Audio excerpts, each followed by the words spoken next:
மதுரை மாவட்டத்திற்கு பல்வேறு திட்டங்கள் நிறைவேற்றப்படும் என்று அறிவித்தார். ஆனால் அறிவிப்பதோடு சரி, எந்த திட்டம் அந்த மாதிரி இல்லை. அது ஒரு சிலவற்றை இந்த நேரத்தில் குறிப்பிடுவது பொருத்தமாக இருக்கும் என்று கருதுகிறேன். மதுரைக்கு 600 கோடி ரூபாயில டைட்டில் பார்க் அமைக்கும் என்று அறிவித்து 2 ஆண்டு ஆகிப்போச்சு. திமுக ஆட்சிக்கு வந்து 3 ஆண்டு ஆகப்போகுது. 2 ஆண்டுக்கு முந்தைய டைட்டில் பார்க் 600 கோடியில் அமைக்கப்படும் சொன்னாங்க. அதுக்கு எந்த நிதியும் ஒதுக்கல, அதுக்கு உண்டான பணியும் துவங்கல. அம்மாவுடைய அரசு இருக்கின்ற பொழுது மதுரை மாநகர மக்களுக்கு தடையில்லாமல் பாதுகாக்கப்பட்ட குடிநீர் வழங்க வேண்டும் என்ற அடிப்படையில் 50 ஆண்டு கால கோரிக்கையை நிறைவேற்றுகின்ற விதமாக சுமார் 292 கோடி ரூபாயில அந்த குடிநீர் திட்ட பணிகளை துவக்கி இன்னைக்கு சுணக்கத்தோடு அந்த பணி நடந்துகிட்டு இருக்குது. இந்த விடியா திமுக அரசு, அண்ணா திமுக அரசு கொண்டு வந்த என்ற ஒரே காரணத்திற்காக அந்த பணியை இன்னைக்கு வேகமாக செய்யல. இந்த திட்டத்தினுடைய மதிப்பு 1292 கோடி. அதே போல நெல்பேட்டையில் இருந்து அவனியாபுரம் விமான நிலையம் செல்ல உயர்மட்ட பாலம் அறிவிச்சாங்க. ஆனால் அதுக்கு தேவை நிதி ஒதுக்கல. பார்த்தா அந்த திட்டம் கைவிடப்படுவதாக தகவல் கிடைச்சிட்டு இருக்குது. ஆக திமுக அரசு அறிவிக்கின்ற திட்டம் காணல் நீராக தான் பார்க்க முடியுது. மதுரை சிறைச்சாலை வளாகம் மதுரை மாநகராட்சிக்கு வெளியே அமைக்கப்படும் என்று கூறினார்கள். இதுவரைக்கும் அதுக்குண்டான முயற்சி எடுக்கல, நிதியும் ஒதுக்கல. மதுரை மாநகராட்சி வளர்ச்சிக்காக 17 பேர் கொண்ட நகர வளர்ச்சி குழுவை அமைத்தார்கள். அந்த குழு என்ன செஞ்சிட்டு இருக்குன்னு தெரியல, அதனுடைய பணின்னு என்னன்னு தெரியல, அந்த குழு இருக்குதா இல்லையா என்பதே தெரியாத ஒரு சூழ்நிலை இருக்குது. மதுரை விமான நிலைய ஓடுதளம் அமைக்க அண்டர் பாஸ் அதிமுக அரசு இருக்கும்போது அதை ஏற்பாடு செஞ்சோம். அதுக்கு தேவை நிதி ஒதுக்கீடு செய்யல. மதுரை மெட்ரோ ரயில் திட்டம் இன்றைக்கு அறிவிச்சாங்க. அந்த அறிவிப்போடு நிற்குது. அதற்குண்டான பூர்வாங்க பணி எதுவுமே செயல்படுத்த நிதியோ மற்றும் எதுவும் ஒதுக்கல. அதிமுக அரசு இருக்கின்ற பொழுது வைகை ஆற்றின் ஓரமாக இருபுற கரையின் ஓரமாக காங்கிரீட், அதாவது தடுப்பு அமைச்சு சாலை அமைச்சு கொடுக்கும். நீங்கள் அதில் தான் பிரம்மாண்டமாக மதுரை மாநகர மக்கள்லாம் போக்குவரத்து நெரிசல் இல்லாமல் பயணம் செஞ்சுட்டு இருக்கிறாங்க. அதே போல் அண்ணா பல்கலைக்கழக மண்டல அலுவலகம் அதிமுக ஆட்சிக்கு தான் வந்தது. இன்றைக்கு 7.5 கிலோமீட்டர் பறக்கும் சாலை, நத்தம் பறக்கும் சாலை மிக பிரம்மாண்டமாக அமைச்சு கொடுத்துருக்குறோம். அதே போல் காலவாசல் பாலம், பாண்டி கோயில் அருகே பாலம், பல்கலைக்கழக சாலை அருகே உயர்மட்ட பாலம், இதையெல்லாம் அதிமுக ஆட்சியில் கொண்டு வந்திருக்கிறோம். அதுக்கு மேலாக மதுரை மாநகரம் இன்னும் பல்வேறு திட்டப்பணிகள் ஸ்மார்ட் சிட்டி திட்டத்தின் மூலமாக 1000 கோடி ரூபாய் நிதி ஒதுக்கீடு செய்யப்பட்டு அந்த பணியும் அதிமுக ஆட்சி தான் கொண்டு வந்தது. வைகை ஆற்றின் குறுக்கே 2 தடுப்பணைகள்லாம் கட்டி கொடுத்துருக்குறோம். ஓரிபாளையம் உயர்மட்ட பாலம், அதாவது தேவரையா சிலைக்கு பக்கத்தில் அதிமுக ஆட்சியில் கொண்டு வந்தோம். நிலம் எடுக்கிற பிரச்சனையால காலதாமதம் ஆச்சு. இந்த ஆட்சியில் அந்த பணி துவக்கியிருக்கிறாங்க. அதே போல் இன்றைய தினம் விடியா திமுக அரசு நிதிநிலை அறிக்கையில் குறிப்பிட்டிருக்காங்க. விருதுநகரில் ஜவுளி பூங்கா அமைக்கப்பட்டு ஏற்கனவே அதிமுக ஆட்சியில் அறிவிக்கப்பட்டு அடிக்கல் நாட்டப்பட்டது. கொண்டு வந்த திட்டத்தை தான் ஸ்டிக்கர் விட்டு மறுபடியும் அறிவிச்சிருக்கிறாங்க. அதேபோல இன்றைக்கு ராஜாஜி மருத்துவமனை விரிவாக்க பகுதியில் மல்டி ஸ்பெஷாலிட்டி ஹாஸ்பிட்டல் 150 கோடி 200 கோடியில் நாங்கள் கொடுத்துருக்குறோம். மதுரை மாவட்டம் மேலூரில் சிப்காட் தொழிற்பேட்டை அமைக்குன்னு சொன்னாங்க. இதையுமே அறிவிப்போடு நிற்குது. அதோட மாவட்ட ஆட்சியளவு 30 கோடி ரூபாயில் விரிவாக்கம் செஞ்சிருக்காங்க. இதெல்லாம் அதிமுக ஆட்சி செய்தது. திராவிட முன்னேற்ற கழக ஆட்சியில் அறிவித்தோடு சரி, மதுரை மாவட்டத்துக்குன்னு எந்த பணியும் வரல. இதுதான் யதார்த்த நிலைமை. திமுக எந்த கூட்டணி அமைச்சிருக்கிறாங்க? பேசிட்டு இருக்காங்கல்ல, அமைச்சிருக்காங்களா? முடிவு இல்ல, பேச்சுவார்த்தை முடிஞ்சாதான் உறுதி. அதுலயே எத்தனை கட்சி இருக்குது, எத்தனை கட்சி வெளியே பொறுத்து இருந்து.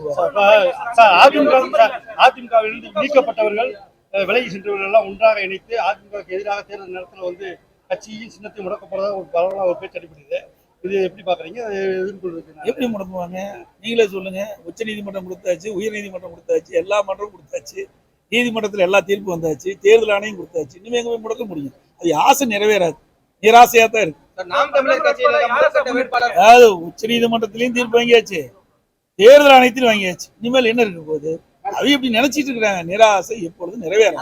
சசிகலா ஓபிஎஸ் அதிமுக காரில் தானே கொடியில ஓபிஎஸ் பறக்க முடியாது. ஓபிஎஸ் பறக்க முடியாது. ஏற்கனவே நீதிமன்ற அவமதிப்புல வந்து பறந்தான். இப்படி சொல்லுங்க, பறக்கிறாருங்களா? நீங்க தானே சொல்றீங்க. பறக்கிறாரா? வரந்தா கொடுங்க, வரந்தா ஆதாரத்தை கொடுங்க, நாங்க பாக்குறோம்.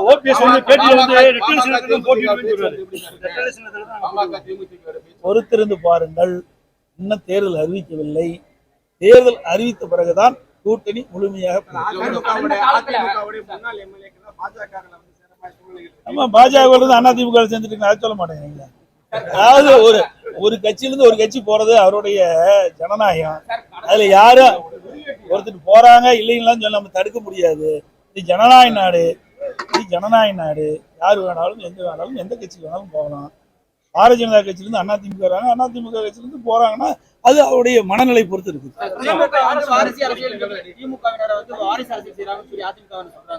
அதிமுகவை சேர்ந்த ஜெயக்குமார் அவருடைய மகனுக்கு வந்து சீட்டு கேட்கிறாரு. இது வாரிசு அரசியல் இல்லையா சொல்லி அரசியல் விமர்சனங்கள் கேள்வி. அதாவது அரசியல் வாரிசுனா புரிஞ்சுக்கணும்.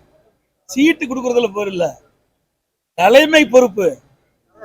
திமுக தலைவர் திரு கருணாநிதி இருந்தார். அதுக்கு பிறகு அந்த கட்சிக்கு யார் தலைவர்? திரு ஸ்டாலின். அதுக்கு பின்னால உதயநிதி ஸ்டாலின் வர்றதுக்கு முயற்சி பண்றாங்க. இதுதான் வாரிசு. சீட்டு கொடுக்கறதுல வாரிசு கிடையாது. இன்னைக்கு சீட்டு கொடுப்பாங்க, நாளைக்கு சீட்டு கொடுக்க விட்டுருவாங்க. அது வாரிசா வராது.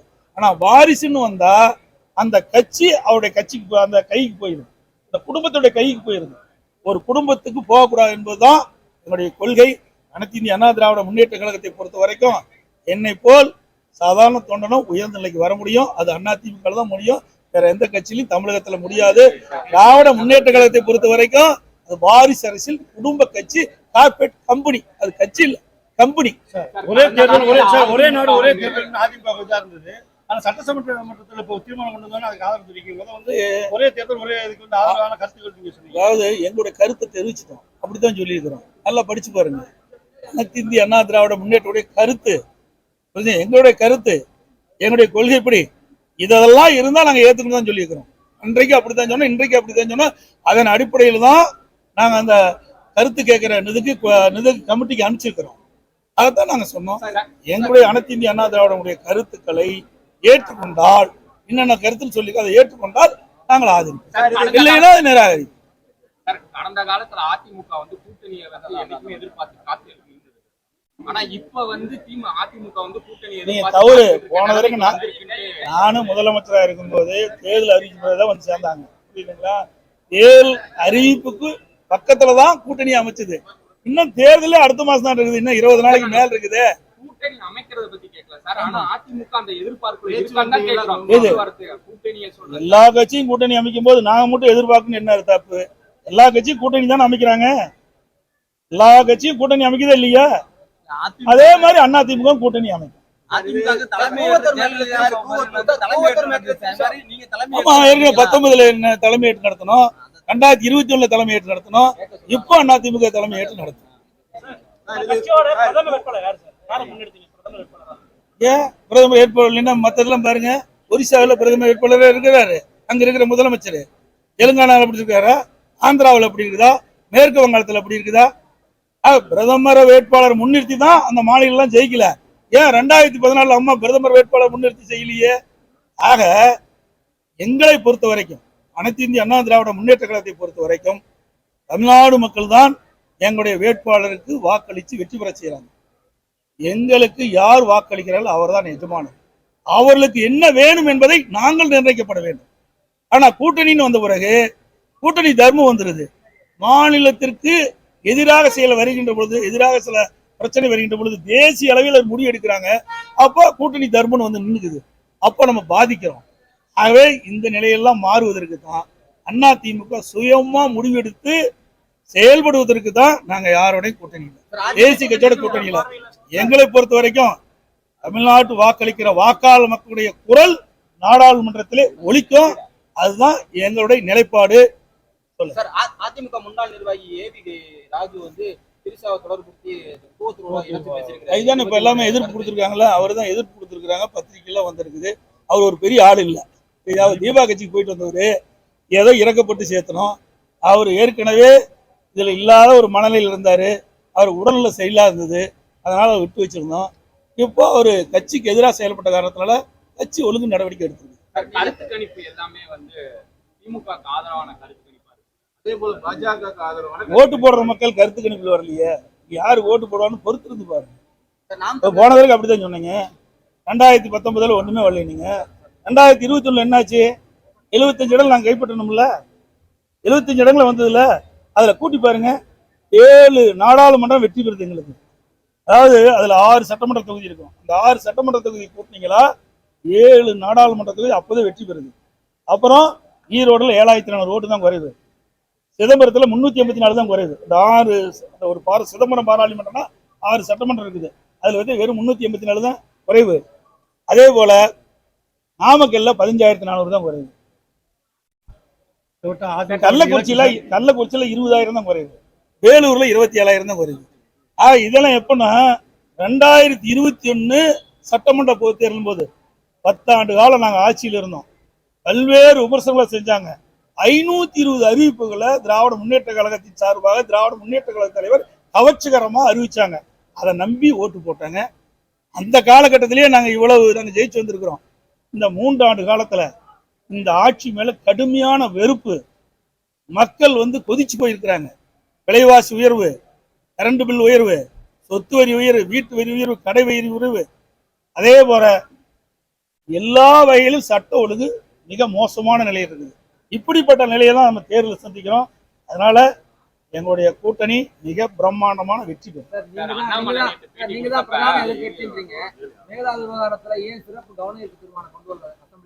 நான் பேசுனேன், அதை நீங்க பாக்கல, நீ தான் போடுறது இல்லையா? எங்களை பேசுனது போட்டா தானே தெரியும் மக்களுக்கு.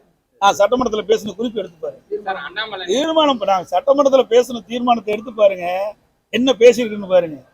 மேகதாது என்ன நடந்ததுன்னு போது பாருங்க. அனைத்து இந்திய அண்ணா திராவிட முன்னேற்ற கழகம் இருக்கும்போது அவதூறு வழக்கு சொன்னான். நீதிமன்ற அவதூறு வழக்கு நாங்க போட்டேன். இந்த ஆணையாளர் மீது தில்லு திராணி இருந்து அந்த அரசு போடணும். மேகதாது பிரச்சனை வருகின்ற பொழுது அந்த மேகதாது பற்றி குறிப்பிடவே கூடாது. இன்றைக்கு காவிரி மேலாண்மை ஆணையம், அந்த ஆணையத்தோட 28வது கூட்டம் நினைக்கிறேன். அந்த கூட்டத்துல வந்து என்ன அதிகாரம் இருக்குதோ அந்த அதிகாரத்துக்கு உட்பட்டு தான் இருக்கணும். மேகதாது சப்ஜெக்டே வரக்கூடாது. ஏன்னா அதனுடைய பணி என்னன்னா, அங்க இருக்கிற தண்ணி, வர்ற தண்ணி, தேங்கி வைக்கிற தண்ணி, தேங்கி வைக்கிற தண்ணீர், ரிலீஸ் பண்ற தண்ணி, வெளியிடுற தண்ணி, இதில அந்த ஆணையம் பரிசீலித்து எந்தெந்த காலகட்டத்தில் எவ்வளவு தண்ணி, எந்தெந்த மாதத்திற்கு எவ்வளவு தண்ணி ரிலீஸ் பண்ணணும் தான் அந்த ஆணையத்தினுடைய பணி. அதற்கு மேலாக மேகதாது பிரச்சனையை அவர் எடுப்பதுங்கும்போது மிக மிக கண்டிக்கத்தக்கது. இந்த அரசு கண்டிக்கத்தக்கது. அண்ணா திமுக இருக்கும்போது கண்டிச்சோம். நாங்க கொண்டு வரவே கூடாது, உங்களுக்கு அதிகாரம் கிடையாது. நீதிமன்றம் வரைக்கும் போய் அவமதிப்புக்கு போட்டோம். இந்த அரசு என்ன செஞ்சது? ஓட்டெடுப்புல கலந்துக்கிட்டு, ஓட்டெடுப்புல கலந்து 5 ஓட்டு அவங்களுக்கு, 4 ஓட்டு நமக்கு.